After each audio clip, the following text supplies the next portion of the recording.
teranga, c'est un mot, pour ceux qui le connaissent, quand ils l'entendent, ils pensent automatiquement au Sénégal. Le Sénégal, c'est un pays qui se trouve en Afrique de l'Ouest. La teranga, c'est notre devise. Je vais vous expliquer qu'est-ce que ça signifie.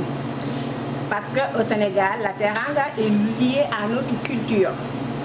Les Sénégalais aiment accueillir les gens et on aime souvent recevoir des invités et leur montrer c'est quoi notre culture, là, plus précisément nos plats cuisinés. Et c'est ce mot que la teranga résume, c'est-à-dire l'art de bien accueillir les personnes qu'on ne connaît pas pour les faire découvrir c'est quoi notre culture, c'est quoi nos habitudes alimentaires. Et en grosso modo, ça veut dire bienvenue, mais avec des actions qui le montrent que on aime accueillir les gens, voilà notre culture, c'est ça qu'on vit et on fait découvrir en fait le Sénégal.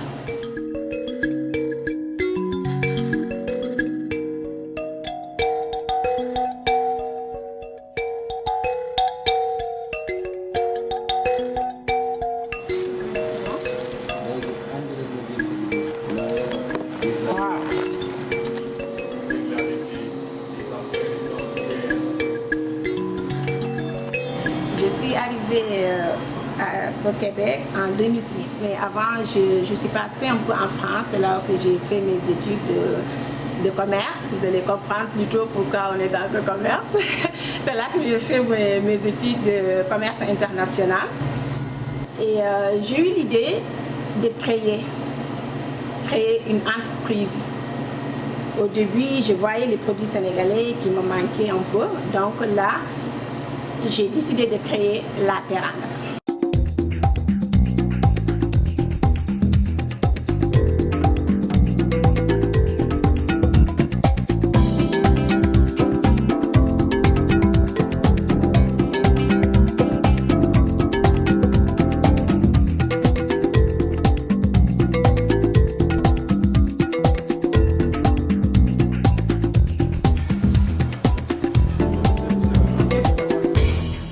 La teranga, j'ai choisi ce nom parce que ça me définit en tant que Sénégalais, ça définit les produits que je veux vendre parce que c'est l'art de bien recevoir, accueillir. Et comme en tant que Sénégalais, on aime présenter ce qu'on a, qu'est-ce qu'on est, c'est quoi notre culture, parce qu'on est très fiers aussi de ce que nous avons. Le professionnalisme, ça paye. Parce qu'on est toujours à Longueuil, on est toujours sur le chemin de Chambly, donc si les gens trouvent chez nous ce qu'ils veulent, ce qu'ils aiment, bien présenté, c'est sûr qu'ils vont suivre. Je suis quelqu'un qui aime cuisiner, montrer nos plats, donc ça me prenait un local qui me permettait d'avoir une cuisine, des choses que j'ai besoin vraiment pour être vraiment dans mes activités, pour le sentir vraiment.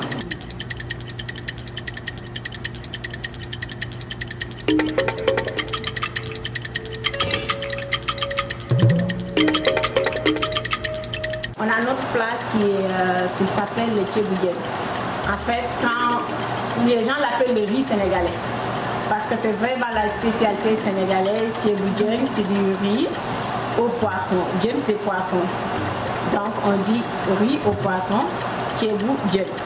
Mais on a une façon de préparer qui est différente des autres, ce qui fait que c'est un plat très célèbre.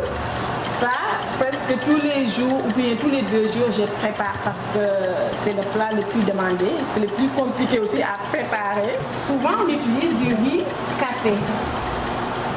Il y a un client qui m'a déjà demandé est-ce que c'est du couscous parce qu'ils ont l'habitude de voir le riz long.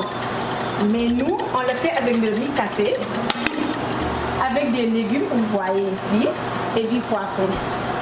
Donc le format okra que je vous disais tantôt, avec lequel j'ai fait la sauce au gogo, c'est ça. C'est ça l'okra. Et donc nous, à base, c'est du poisson avec des légumes comme la manioc, ce que les Espagnols appellent le yuca. Pour ceux qui ne connaissent pas, c'est la manioc, carottes, choux, tomates, les ingrédients en fait qu'il faut. Et des astuces vraiment sénégalaises, je ne vais pas les dévoiler, c'est mon secret. Donc c'est ça, c'est notre plat vedette.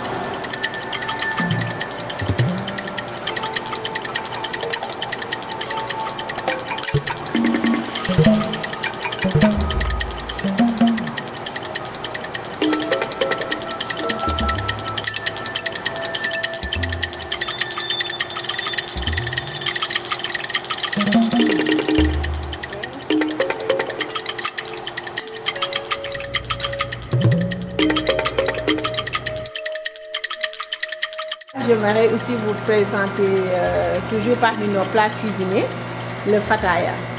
Quand on le voit comme ça, on peut penser que c'est du dessert, mais c'est des entrées ou bien des petites collations qu'on fait avec de la farine. C'est moi-même qui prépare la pâte. Et à l'intérieur, on met du thon bien travaillé, cuisiné. Ben, je vais tester, hein, comme ça vous allez voir. Comme vous le voyez ici. C'est très bon, super bon et consistant. Donc on appelle ça chez nous le fataya. Le fataya au pastel. Ça ressemble pas mal à ce qu'on appelle les samoussas. Sauf que les samoussas, à l'intérieur en général, c'est des légumes. Mais nous, c'est vraiment avec du thon ou bien de la viande hachée. Mais bien cuisiné, bien cuit et bien épicé, bien sûr. Donc je le fais ici. Comme ça, sous ces formes cuisinées. Les choux verts là, vous voyez, je le mets dans le pied. Il faut que j'en mette un peu partout. Voilà.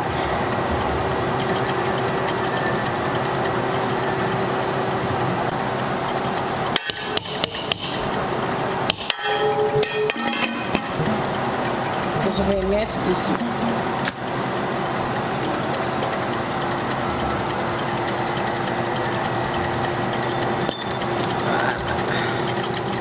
D'affaire qu'on vous dit, est-ce que tu y gagnes quelque chose?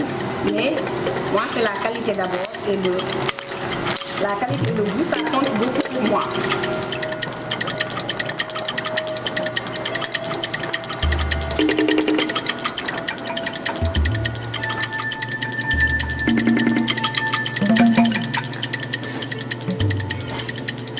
J'aimerais vous présenter aussi du jus, notre jus de bissap. Bissap, c'est fleur d'hibiscus. Pour ceux qui ne le connaissent pas, c'est un produit africain qu'on prend et la fleur, comme vous le voyez ici sur la photo, c'est la fleur d'hibiscus, c'est comme ça. Donc nous on le fait bouillir avec le liquide qui sort, on fait du jus avec et il est extrêmement bon. Aussi, quand vous tapez jus de bissap sur internet, vous allez le voir. C'est beaucoup plus connu en France qu'ici. Je ne sais pas si parce que la France est plus proche du Sénégal, mais en tout cas c'est très connu là-bas. Donc c'est des jus que j'ai fait ici pratiquement toutes les semaines. Et c'est un ingrédient 100% naturel. On peut rajouter des feuilles de menthe, du sucre comme on le veut. Et c'est ça, la menthe, sucre, fleur d'oranger. Ça dépend des parfums qu'on veut mettre. Je vais montrer aux autres, aux Sénégalais, aux Africains, aux Québécois qui veulent le voir, qu'on a des choses vraiment merveilleuses à montrer, qui sont nos plats cuisinés. Donc c'est ça que j'ai ajouté dans l'épicerie.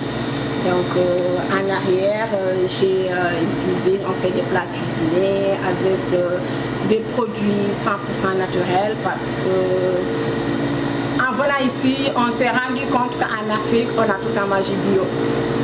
Parce qu'on mange des produits que la nature nous donne. Si ce n'est pas des feuilles, en fait, c'est des plantes, des fruits, des légumes, des fruits. Mais quand on est en Afrique, on ne s'en rend pas compte. On envie les autres. Mais après, quand on voit la valeur nutritive de ces produits, c'est là qu'on s'en rend compte que nous, on est assis sur de l'or. Moi, je dis même du diamant. Parce que c'est des produits 100% naturels. On les cuisine sans apport d'agents de conservation, frais. Et c'est merveilleux, c'est merveilleux. Je veux que tout le monde en bénéficie. Comme j'ai dit, c'est la teranga. On aime toujours montrer ce qu'on a de bien et on aime partager. La teranga, c'est plus que c'est le partage. On ne peut pas parler de teranga sans parler de partage. Parce qu'on évite les gens, on leur montre ce qu'on a et on donne ça gratuitement. Gratuitement, et c'est le plaisir de donner et de montrer qui nous rend heureux, mais pas pour faire payer la personne. Et, donc, c'est ça, j'ai eu ce partage. Il y a plein de plats là, que j'y pense, je prépare, j'essaie de mettre les étiquettes, montrer quels sont les ingrédients que j'ai utilisés, ce qui est normal. mais en même temps pour le faire découvrir aux gens.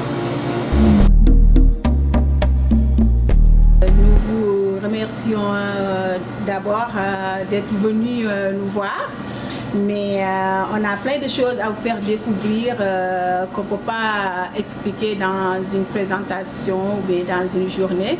Donc ce que j'ai envie de vous dire, c'est de venir nous voir, vous allez découvrir le Sénégal, l'Afrique en quelque sorte, l'Afrique de l'Ouest, donc votre épicerie La Teranga vous donne la possibilité de visiter le Sénégal sans payer un billet, sans vous déplacer. On est content de vous recevoir, de vous présenter la Teranga sénégalaise, de vous faire découvrir nos mets cuisinés, nos produits alimentaires, la culture sénégalaise.